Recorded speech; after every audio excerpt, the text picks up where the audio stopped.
তো আজকে আমার মা এই দেশি মুরগি পালে। তো এই কিছুদিন আগে দেশি মুরগির বাচ্চা উঠেছে। তো চলুন আমরা দেশি মুরগির বাচ্চাগুলো দেখি কেমন হয়েছে। তো এই যে এটা হচ্ছে আমাদের বাড়ি, এই যে এই সাইডে রাস্তা। তো অনেক মানুষ আসা যাওয়া করে। এই যে উনি হচ্ছেন ডাক্তার, পল্লী চিকিৎসক, এই যে পল্লী চিকিৎসক। তো এটা হচ্ছে আমাদের বাড়ি। তাহলে চলুন আমরা যে মুরগির বাচ্চাগুলো আছে ওগুলো দেখি। আজকে লাবিবার আম্মু আজকে বাড়িতে নাই। তো এই যে এটা হচ্ছে আমার ঘর।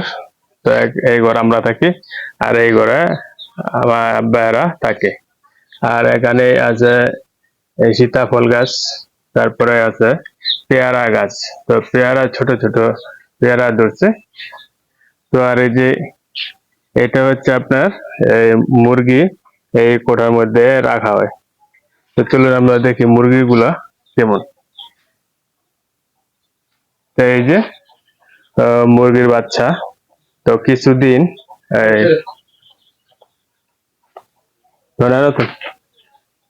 ডাব্বায় বাড়াইছে নাকি? গাড়ি লইছেন? আচ্ছা, রাস্তা ভালো না তো। তো যাই হোক, এই যে আমার আব্বাই মুরগি গোস করাইছে, কারণ উনি হালিম বিক্রি করে। তো এই যে বাচ্চাগুলো দেখুন, এখানে বাচ্চা উঠেছে 1 2 3 4 5 6 7 8 10টার মতো বাচ্চা। আর এগুলোকে এই যে আপনার চালের খুদ আছে না, খুদ দেওয়া হয়। আর যে ঘরটা দেখতেছেন, এই ঘরের মধ্যেই মুরগির বাচ্চাগুলো রাখা হয়। এই যে এটা হচ্ছে আরেকটা মুরগি, দেখতে পাচ্ছেন। তো এটা পালন করা হয়। তো এটা কিছুদিন পরে হয়তো এই ডিম দিবে, তারপর এটাকে বসানো হবে। তো এই যে দেখুন মুরগির বাচ্চাগুলো, এখানে কিন্তু অনেকগুলো বাচ্চা দেখা যাচ্ছে।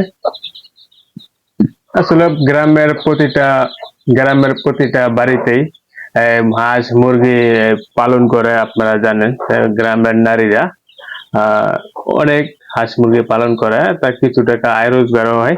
তো আমার মা এগুলি কিন্তু পালে। এগুলো দেশি মুরগি, প্রচুর চাহিদা। তো আপনারাও পালবেন দেশি মুরগি, পাললে আপনারাও লাভবান হবেন।